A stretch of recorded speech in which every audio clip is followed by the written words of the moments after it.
Game on, everybody! Nothing changed against washed France, ladies and gentlemen. Semi-final number 2 at the HeroesHype Premier Series. So, let's go and check that out. 2 more Spider Queen, first map, actually cool one to start things off with.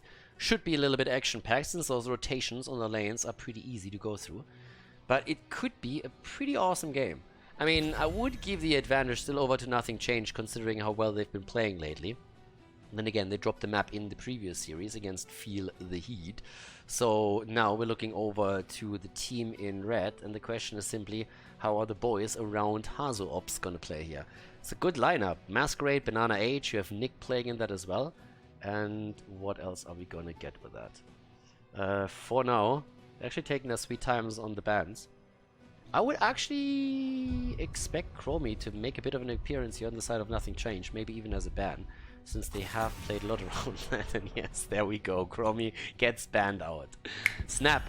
The Sand Gnome gets eliminated. And what else are we gonna get with this? I personally really want to see where Vala lands in this draft. I want to see what happens with Chen if he gets banned out. Well, Vala is getting banned, I guess Chen is likely going to get the same treatment. We could even see HeroesHype back in a Rexa position, depending on how they play things here. But let's see. First draft in this one is actually a very curious one for me, because there's so many ways of how they can actually shape this now. And I feel especially Washed France, I haven't really seen too many games of them in the previous games, in the previous tournaments. Kira is another hero that is really interesting to me, because the only team that has played Kira twice so far is Granite Gaming. They're the only ones. Nobody else has really looked at the hero, at least not in the games that I've been covering live and from replays. So the question would still be, is anyone else really convinced that she is the hero to add here? And Kira, for Granite at least, has a 100% win rate. There comes a Chen ban, as expected. But again, she's only been played twice, and successfully at that. Let's see if someone else is going to pick her up and try and see what they can do with her. But, I mean, for now, it's first pick time. And we have Malfurion banned out. We could still see Rhaegar on this map as a solid choice, since he is offering additional wave clear to the teams. Wouldn't really expect that as the first pick, so don't get me wrong. But there's our Hanzo pick. HeroesHype's going for that right away. Okay. Now with the double pick on the other side, DAB could go into Li Ming here on this map. Even Tracer, I mean, you can go even in Tracer setup. The Malfurion ban, on the other hand, makes sure that there's no heal over time. Makes Tracer a little bit more tricky to execute. But still, DAB could try and go into the hero. Then again, I would more so expect a mage on this side, to be absolutely honest with you. And there she is. Li Ming taken, and Tracer. Okay, why make a choice of one of the two if you can go into both? So they drop the double damage right at the start here. Li Ming and Tracer both get picked, and with that, we're heading now into the next pick pattern for Washed France, which has to react to this now somehow. Now, when we're coming to additional damage for them themselves, we could see Phoenix, we could see Gul'dan. There's a lot that we can have. There's, first of all, the Rhaegar and Diablo setup. In terms of bans, I would say we're still... What are we going to see here, actually? It's honestly a bit of a curious one for me. I mean, the Rhaegar pick already, we predicted that more or less, since, of course, the... yeah, there's HeroesHype's hero banned out, so no Rexa for them. But with Rhaegar's Lightning Shield, you have additional wave clear on the support, which is always nice to have on a map like this, and it opens other avenues up on other heroes for you for sure. But what do you ban there? Are we going to see a ban on the front line? Then it could be something along the lines of either Garrosh or Johanna, maybe even banned out. Both of them not really too bad. Jojo offering, of course, wave clear that a hero like Tracer, for example, doesn't really have to the same capacity. And that's something that Mopsio can definitely play. And Johanna gets banned. Exactly. Now there's more heroes up that he can obviously claim. We're still talking about a potential ETC pick, for example, but even Garrosh would be good. You get a good taunt off after flip. Can get a kill against mainly anyone. On the off lane with Diablo picked, I mean, Malthael is another choice that Podibos could definitely go for. We just saw it in the previous game, in the final of the series. Yep, there's Garrosh. There's Tassadar together with him. Ooh, and that gives us a solo Garrosh at the front line. Now with Tassadar you have the additional shield that helps. But it also is now going to force a bit of a different setup in which they have to be very careful with their frontliner. And yeah, Mopsio, there's gonna be a lot of pressure on him. A lot of pressure. For me, that's immediately the question how much France is now going to react to that, because they themselves could obviously blink a similar play now. Kerrigan! Oh, okay, we're talking. Kerrigan Blaze. Kerrigan Blaze against this setup. Okay, I didn't expect a Kerrigan pick. And now, what is Link gonna choose? I mean, they need a support here.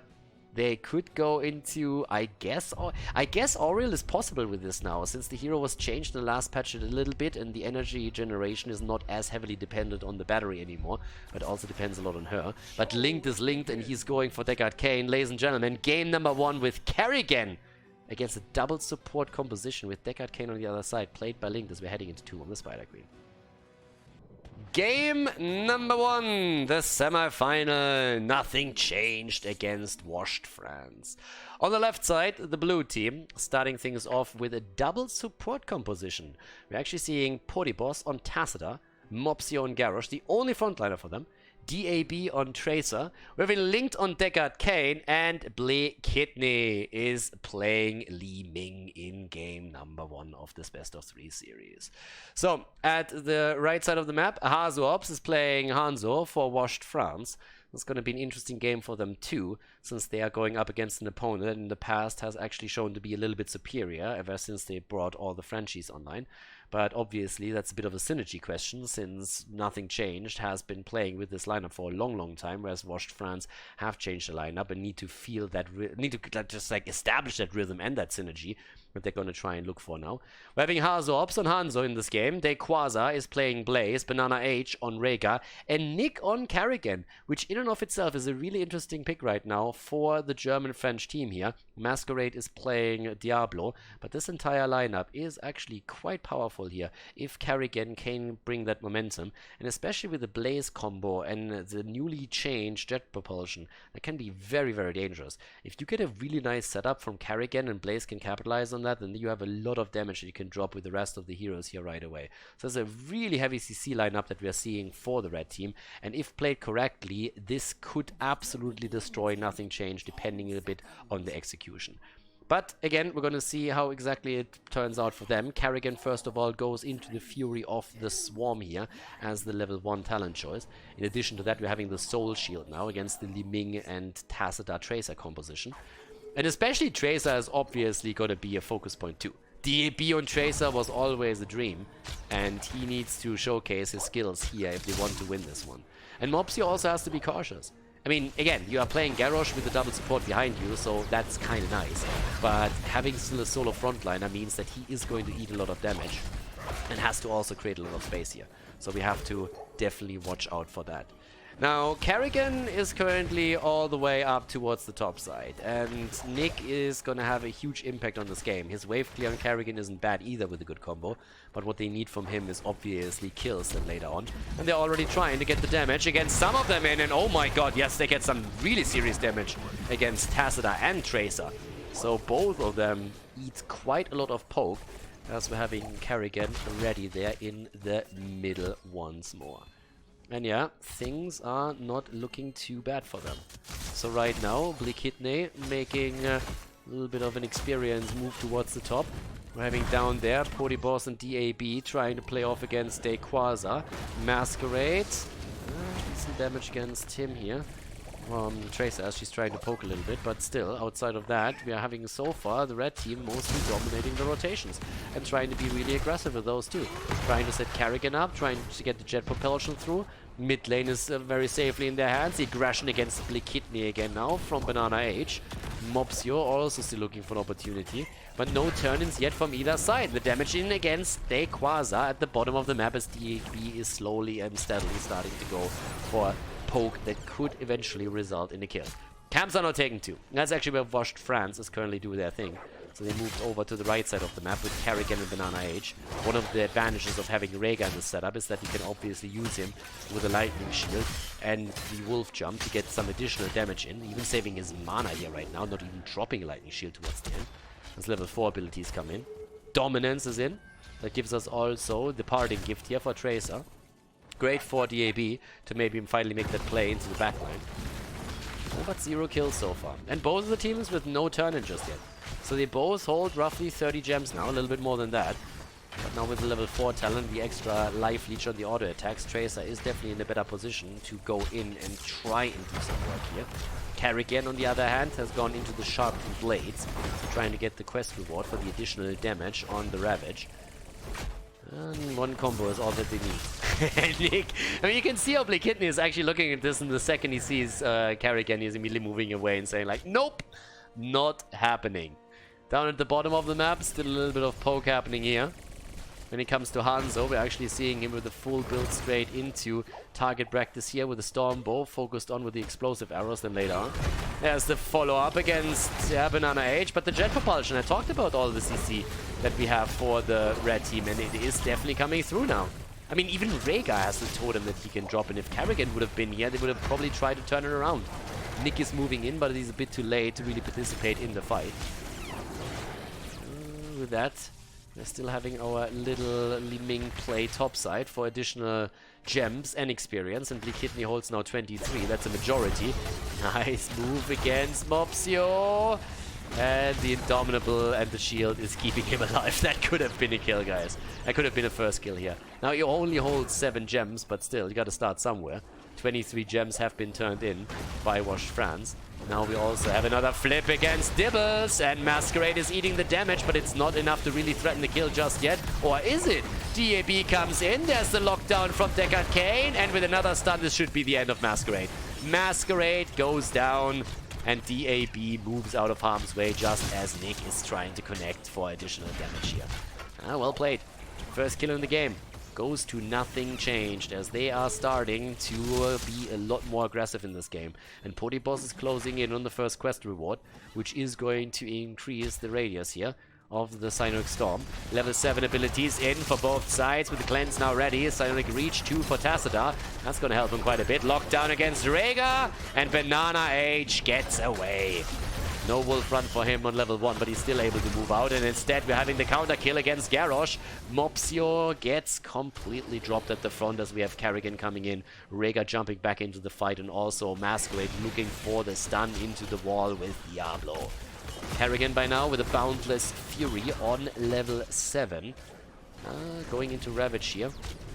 And with the quest completed, that would add a lot of additional damage here, once that he is that fine, nearly halfway done with this. And the Red Bear Beavers are actually coming down first. Right now we're having a really decent setup for the red team, despite the fact that they lost the hero earlier. They were able to get the counter kill, and they're now also able to get the pressure going with their first objective. Now the double support setup, and especially level 7 with Calamity, is obviously opening up opportunities for nothing change, especially later on in the game. But right now, Washed France is looking solid, and with the wave clear that they have, they should be able to move through this.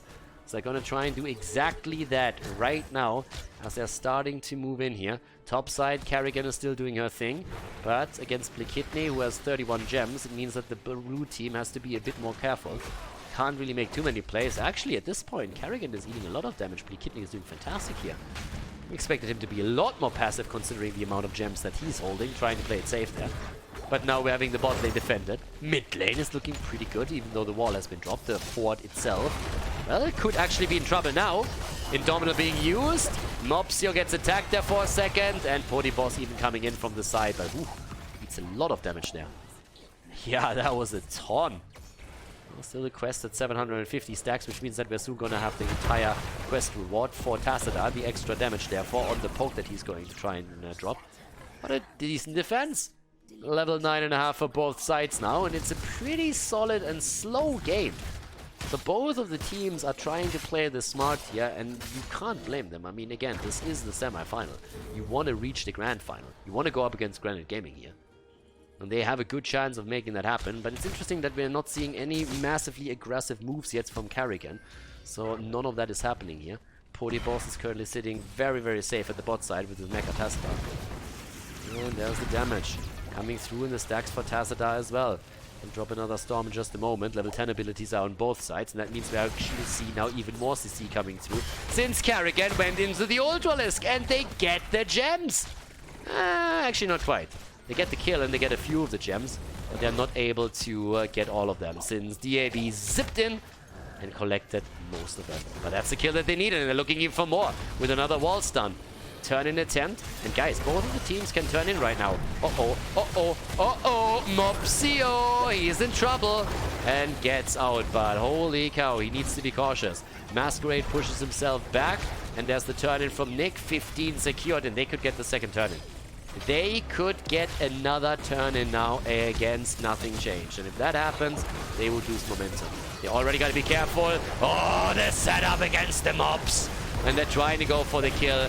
Nice move by Dibbles, but it just wasn't enough. But they might still get a kill here. Avatar. Well, not Avatar. Archon gets through. But yeah, Masquerade is actually looking for a connect the entire time. Guys, this is close. Sorry, seriously. If Nothing Changed loses more heroes, they're in trouble. There's the Red Web Weaver Wave. Mopsio, he has 34 gems. The Lornado is just lulling around a little bit, but not really doing too much here. And Nick is just jumping the entire time from one move to another. He's currently at 58 stacks on the level 4 quest, so he doesn't really need all that much more until he has the quest reward completed, and that is going to increase his damage output significantly. Rayquaza is sitting bot side still. When it comes to damage output, we have 22,000 for Hanzo. But we also see 26 for Tracer. Again, the approach. And the attempt to go through the top. And the attempt to drop the fort here. I mean, they want to go for a hero kill, of course, but if they can simply get the fort, they would be happy with that too. DAB is getting attacked as Nick is attempting to execute another combo. But DAB gets out of it. And they are doing really well with those connects. And there's another kill attempt against DAB. And this time they get it. They get the kill. They want another one. They go for Deckard. And a desperate attempt of the blue team to get those gems secured. And they secure most of them. But do they lose another one? No, they don't. But guys, they're losing so much ground here. It's actually incredible. Washed France. They are going for the kill against the fort at the bottom of the map. They're going into the middle and they're going at the top. They're nearly dead, deleting every single structure here. And they get a kill against the Kidney here. Or do they? Well, they don't. Boss with a shield is saving Li Ming's ass. And I understand that. I mean, it's a really cute ass if you think about it. So, at the top, we're having level 13 now for the team in red and 4 kills against 1. And they are just dominating this game. They take the structures, they take the kills, and, well, they steal a few of the gems away. But you gotta give it to Nothing Changed. They held on to most of the gems that they lost on these heroes, which is pretty impressive and also important because that's their ticket back into this game. And, well, they need to get that ticket secured soon. Because they can't lose these heroes anymore. 40 gems on Linked alone. 40 on him alone, and both of the turn-in points are now protected. And the talent advantage is not going to be there for too much longer, but still. 43 gems now for the team in red, which means that they nearly can get another turn-in for themselves. They already had two in a row. So yeah, there we have the approach towards the left, also checking every single one of these little smoke vents here. Trying to ensure that there is no trap set up against them. The quest is completed for Kerrigan. Damage on her increasing. 13 against 13 now, which gives us at least a nullification. A great talent for Tassadar to have a bigger impact in those fights even. But just look at those gems. 37 turned in, 98 in the hands of Nothing Changed. And looking at the damage output, just to put this in perspective again, Hanzo is closing distance now a little bit more. 29,000 damage for Tracer, 23,000 for Li Ming. And the turn-in attempt over here for Boss. They want to go and see if they can get the kill, and they actually get it! They get the kill. DAB sneaks a few, but they can't get more, and now it looks like we might have Linked also falling. But thanks to Mopsio, the kill doesn't come. 20 gems, a little bit more, 25 lost in that last encounter, and it was a really patient play by Washed France. I mean, they waited for so long to get the perfect angle onto Tassadar to make sure that they get a full stun lock against him and don't allow him to get away with the dimensional shift. Now they have another turn-in available, and they're looking for it, and they'll get it too. Masquerade completes it. They get 3 turn-ins in a row. Washed France absolutely demolishing them here. At least thus far. Nothing Changed is in trouble. They need a turn-in. They can't lose more gems. Linked has 40, and they go for Tracer. What a setup again! The flip into the jet propulsion. The stun combinations that we're seeing from Washed France are just a work of art here. They're trying to get more. They can't right now, but they are pushing now with everything that they've got. Even splitting Blaze into the bot lane to get a bit more value there. They can break through these walls. I'm not sure. Oh, that could be a kill, and it is! They don't perfectly line up the Apocalypse, but they get the kill against Li Ming, and they get a kill against Tracer. Mopsio tries to retrieve what can be retrieved, but look at Deckard Cain. He is toast, and that's 40 gems down the drain. Guys, they just lost their ticket back into this. Washed France is dominating the first game of the semifinal. They are dominating it. 8 kills against 1, and they want to go for the core. The bottom keep is falling too, or it will soon. Level 16 is in their hands. What a beautiful game by Washed France. The synergy is there. The timing is absolutely insane. They missed a few of the Hanzo Arrow into Apocalypse combos, but they always got the jet propulsion right in the rest of the combos as well, and this one is another example. Tacita and Ming down as the game ends. The lead for Washed France against Nothing Changed in the semifinal.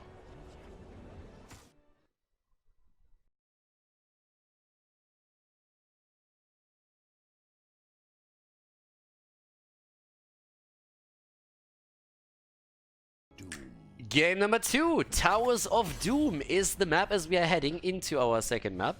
And, well, Washed France played incredibly well on the last map. I mean, kudos to them. They really dominated the first game in the best of 3 series here at the semifinal and did a fantastic job. Now, can they pull that off again? That's the big question. Towers of Doom is the map. And right now we have the immediate ban against Diablo. Now, this is a hero that Masquerade was actually also known for in his previous team, especially when he played on this map, since with Diablo he sometimes absolutely destroyed opponents. But I gotta say, Washed France looks like a fantastic team today. It really seems like it's their day here. Chen gets banned out again. I mean, just think about what they just went up against. They went against a double support composition with DAB playing his Tracer, and that didn't have any impact whatsoever. So they really dominated the setup. And now Nothing Changed, they have to show that they can actually change and make sure that they're having a more solid setup going into the second game. Now, given the map, I already think we're going to have a very different setup, since this is very likely not going to be a solo front line for them. We are going to see that offlaner for Potiboss. The question is obviously just what it's going to be. But we have the ban against Vala. And yeah, what is Washed France going to ban out? What are they going to get rid of right now? I mean, it's towers. There's also globals to consider. That's another aspect, of course. We still have Abathar out there too. And there's the Malfurion ban. Abathar is open. So we actually see a Towers of Doom game where Abathar is open as a potential pick. We're still seeing some shenanigans with maybe even Samuro. Like, again, Abathar Samuro is an absolute pest to go up against if you're trying to protect structures. But that is all. That's a little bit like these side lane compositions that we could have. When you're going into meta and you're talking globals, we're seeing a bit more Falstad these days. There's the Li Ming pick again, incredibly early for Nothing Changed. They want to have the resets, they want to have the pokes against this. There's a chance that we're still going to see Chromie. We talked about her previously. She is more popular these days again. Blizzard has just put more and more effort into also adjusting her a little bit. But yeah, first picks on the side of Washed France. Are we gonna see that Abathar pick? That's something that I'm curious about, but that seems to be not the case here. Rhaegar, early, and Hanzo. And Rhaegar, again, is really great if you're trying to get those pumpkin camps. Rhaegar can provide the lightning shield, he is good for the quick rotations, his wave clear is solid, and the pumpkin camp control is a little bit easier if you play with Rhaegar here. But which kind of approach is Nothing Changed now going to take in game number 2? Because what they attempted in the first game just didn't work out for them. Wasn't really their setup. And here's ETC this time for Mopsio, plus Deckard Cain again. So at least some of the same synergy. Alright, Mr. Mariachi is going to make his way into this, and Mopsio and ETC with Deckard Cain as a potential follow-up to lock them down, and Li Ming taking aim at the target. Could definitely give them kill. Rhaegar has another advantage, obviously, since he also has the cleanse. It's a big one. Something that was missing actually in the last game for Nothing Changed.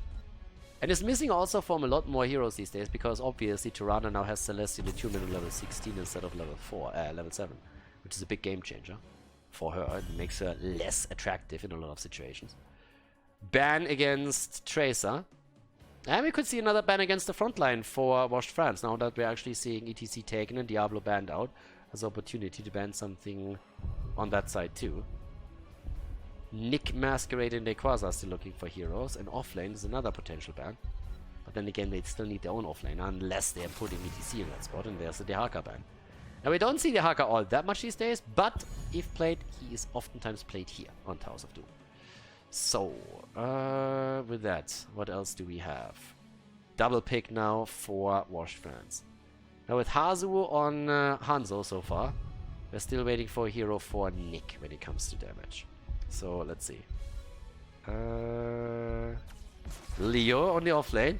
All Child Swiffer. And Jojo. Alright, Johanna and Leoric are both getting picked now for the next game here. With that, we're having the final picks on the other side. And, yep, Polyboss and Blikidney.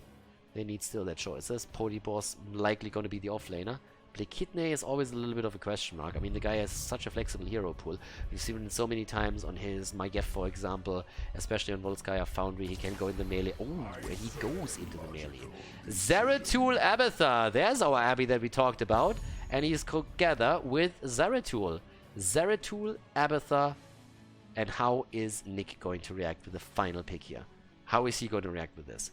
It's a little bit of a risk. If Zeratul can't have the impact that they're hoping for, then they are in trouble. But then again, Zeratul plus Abathar is an incredible amount of damage against any hero, and especially Hanzo is going to be in trouble. And Nick just says, screw it, I'm gonna go Kerrigan again.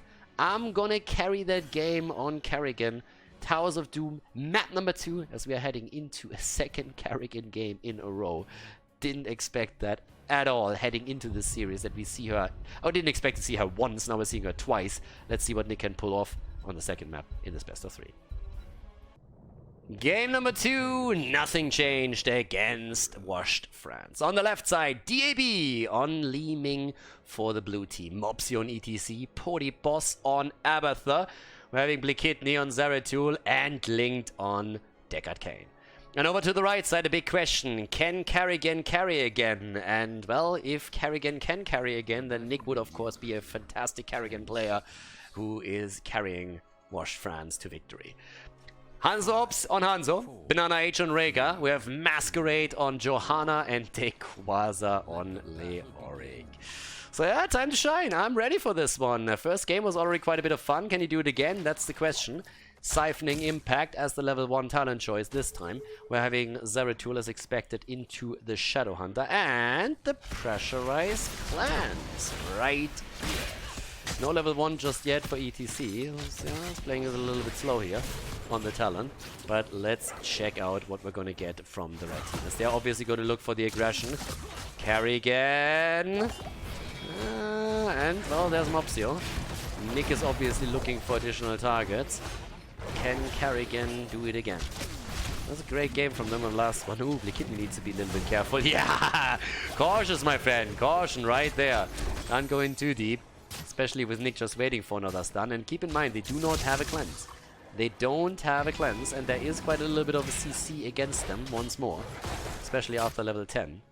And it could be another victory for Washed France if they played this as well as they did in the previous one. So this is the big one. I mean, again, if you lose, then it means we are... Well, if Nothing Changed loses, then it means they will drop down to the 3rd place decider, and Washed France would go up against Granite Gaming in the grand final. So they're gonna do their best here. Abathar is helping out as much as he can, and Zeratul is trying to put the pressure on, but this is a big invade here. And this is actually an adjustment that Washed France just made because they're up against an Abathar composition. Abathar combos are a little bit more tricky to sustain in the early game because you don't have the additional hit point bar, and this is one of the reasons why Washed France went for the additional aggression. So with them already playing the pumpkins and putting the pressure onto the front line, they're trying to dominate in the early game and try and get a lead before level 10 even pops up. And Zeratul is going to try and, of course, try to take the backline down. With Hanzo there, that could be one of the things. Pressurized Clans build is going to make it tricky in the late game, especially once that we're having the level 13 also in play. There's a level 4 on the other hand with the Psionic Strength. We're also having Dominance. Level 4 abilities came in for both heroes, and it seems that we're going to see a full Ravage focus for Kerrigan. Masquerade comes is in trouble though, didn't see that, and goes down. Yeah, that's the kill against Johanna. Johanna eliminated, and with that we're gonna have another camp taken down now too, and that's the pumpkin camp right here. We have 3 altars spawning on the map and up towards the top. Polyboss, let's try to body soak a little bit. But this setup is extremely solid now for the team in red, because if they can delay, then that additional hit point bar in the setup is going to be fantastic for them. So let's see. They should be able to get at least 2. I mean, seriously, at this point, Washed fans should get 2 out of the first rotation. Yeah, if they don't, that would be more than a bit of a surprise. Up towards the top, yeah, Abathar is the one who's channeling top left, but they're already getting the one at the top right. Now it's only a question of what's happening here in the middle, and everybody is going to rotate towards that spot fairly soon, as we're having Kerrigan and Banana H now moving in. And this is a fight that normally the team that goes up against Abathar should be able to take. And that's exactly what they're trying to do here. Trying to get the setup. Linked, on the other hand, gets away. The lockdown attempt against Nick to turn this around. That didn't quite work out. Masquerade gets the channel. And that's another 4 shots fired right here. So far, so good.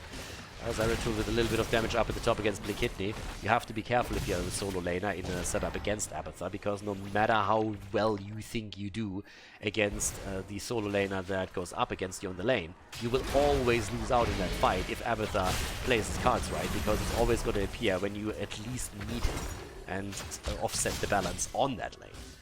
Now level 10 is still 1 level away, but we are 1 talent away, but we have now with level 7 Boundless Fury, so the Ravage build continues for Kerrigan.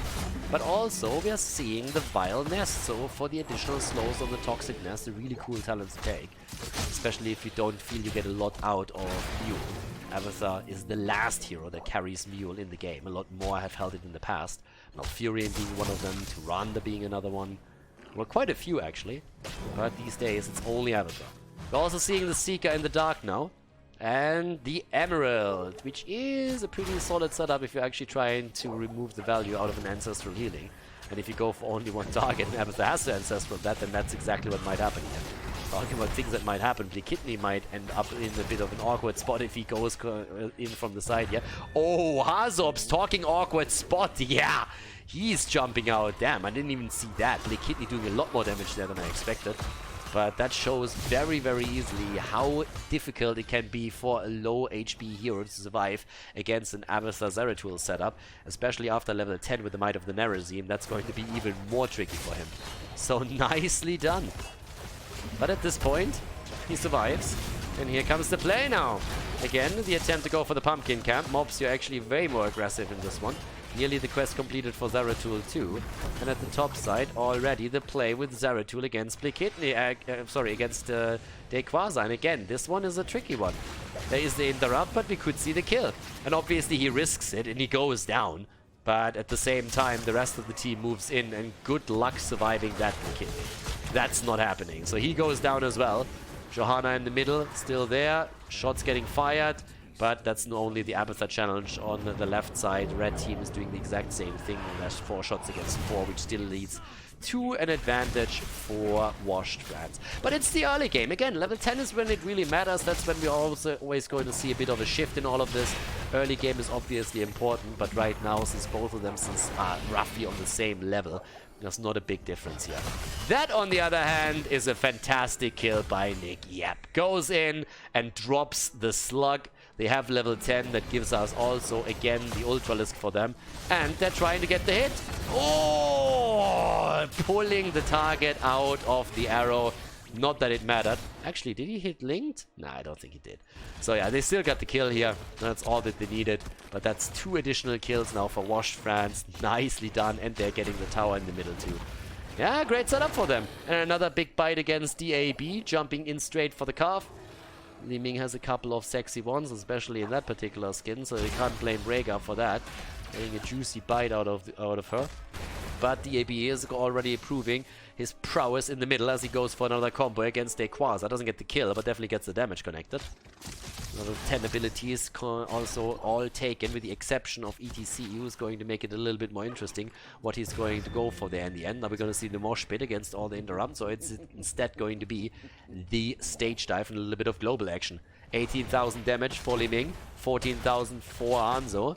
Kerrigan sitting at 7,100. Leo, by the way, the one with the least hero damage so far. That just shows how passive he had to be on the top lane against Zeratul. 2,900. Barely more than Deckard Cain. And the old man with the stick, I mean, can't really say much about that. So it's going to be an exchange in bell towers, or it could be at least. Sorry, not bell towers, but altars. Unless we're going to see a couple of kills coming in, and that's what they're trying to get here. Ah, that's a setup. Here comes Leo. Is it going to be the Entombed? Deckard Cain, and there's the mosh pit. The Ultralist trying to dance a little bit, but he doesn't really have any moves left. The Quasar is low, but he doesn't fall. Gets out still, and even DAB with a wave of force can't secure the kill there. Abathur topside.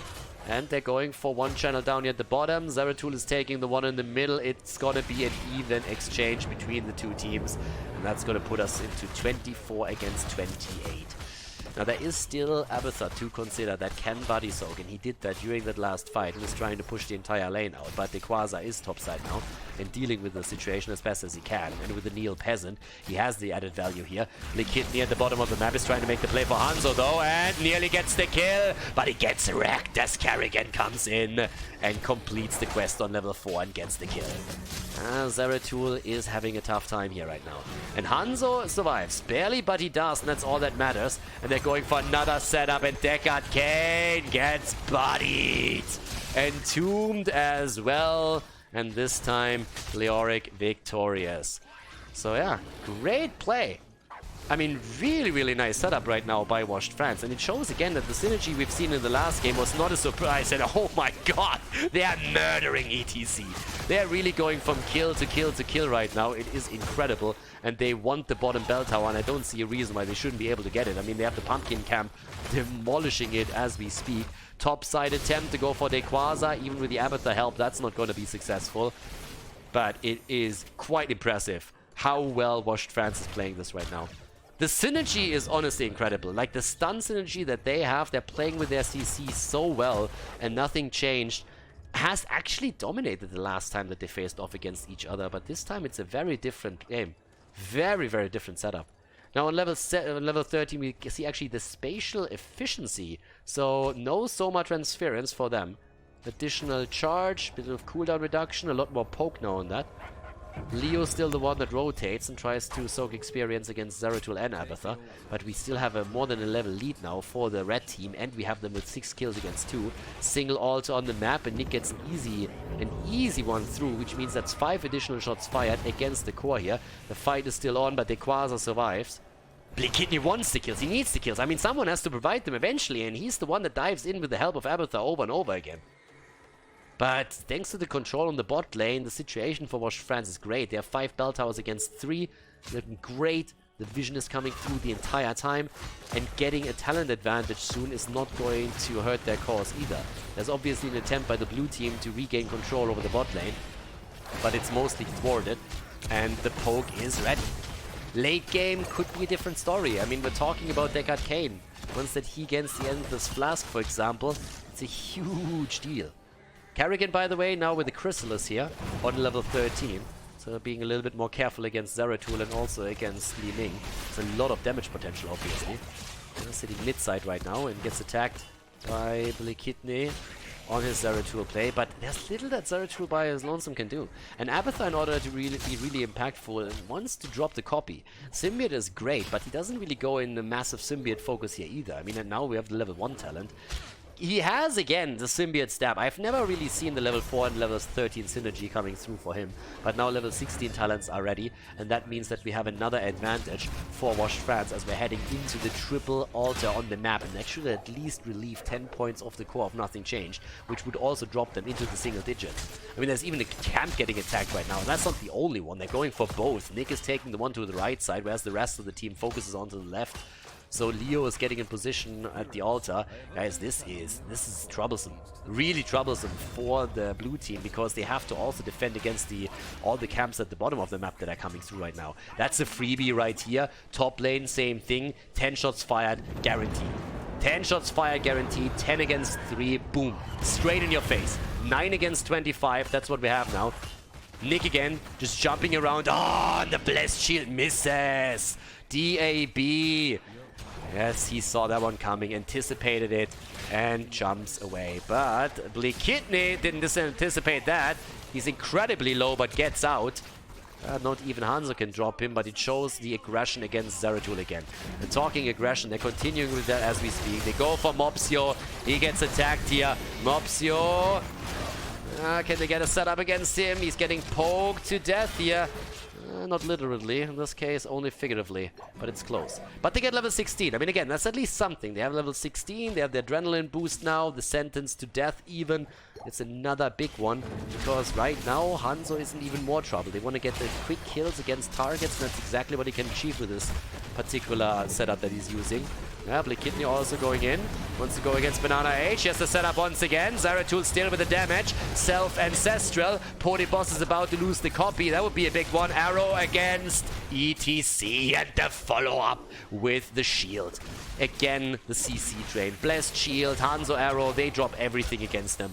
Hazop stays alive, is always able to manage that somehow, and Blakidney gets now punished too. 8 kills against you. The synergy, the coordination, the communication from Washed France is just absolutely unrivaled right now. They're going for DAB again, who somehow keeps himself alive. He's the only one who hasn't died yet. The only one that hasn't died yet. And guys, we might look at the end of the game here. If they go for the boss as well as the channel at the bottom of the map, this could be game. And they might be able to pull that off. Zeratul is down for another 17 seconds, and this is exactly where they're headed. This is why they're already getting slowed down. Rhaegar is the one that channels the bot lane, and they're moving towards the top. 5 shots are getting fired here. Boom, 4 left. And they're not going for it. They're playing it safe. They know that they could potentially be wiped there. And they're just saying, you know what, we're not going to give them the ticket back into the game. We're dominating this. We are absolutely dominating here. Why risk it? Why risk it? Let's just go for it again and play that out once more. So right now, bot lane, aggression, ETC, 4-man! Oh, and then Moshpit gets interrupted. Hazops is down though. Mopsio could fall. There's the Entomb, and there's the kill, and Nick wants more, and Nick gets more. Kerrigan is carrying again. Kerrigan can. They go in again, and Rhaegar falls, but Kerrigan with no. Blakidney doesn't die. 20 HP, but the shots are fired. 1 point on the core. 1 single point. 3 versus 3 on the map, but level 20 is the next talent to be taken here. Kerrigan by now with 25,000 damage, 37,000 on Hanzo. What a setup. What a play. You gotta commend the red team here. Nothing changed. They're doing whatever they can. They're really trying to pull all the stops here. And no way. No way. Blakidney again, barely getting out. DAB is not going to be so lucky, or is he? He gets the kill. He gets the reset. He gets the additional attempt to go out of this one. But there's the Blessed Shield. And there's the kill against Li Ming. 11 kills against 5. Half a level away from level 20. Double altar on the map. And they only need 1. They only need 1. What an incredible play here from Washed France. I am impressed. I am honestly impressed. Nothing changed is a fantastic team. They're an incredibly strong team. And now they're in a checkmate position. Blakidney is going for it. There's a cap at the bottom of the map, guys. It's a checkmate. It's an absolute checkmate. They get Blakidney. The mosh pit, yes, it hits, but it gets interrupted immediately. There's nobody there for the damage. ETC is down too. Boss is sacrificing the copy. Camp down at the bottom. The shots are fired. This is it. This is game. A 2-0 victory for Washed France against Nothing Changed. An incredible play by them. Great performance as they move to the grand final. Hey guys, thanks for watching today's video, and I hope that you enjoyed the match and the commentary. The remaining time of the video has been added to protect against spoilers caused by the length of the video itself. But please keep in mind, though, that this does not only mean more work for me, but also has a negative impact on the popularity of the videos and the channel because of YouTube's algorithms. It would be greatly appreciated if you'd consider supporting the channel and help me to continue the daily esports coverage by clicking the join button below the video or supporting me through the Patreon page linked in the video description. Thanks a lot for the support, and see you guys next time.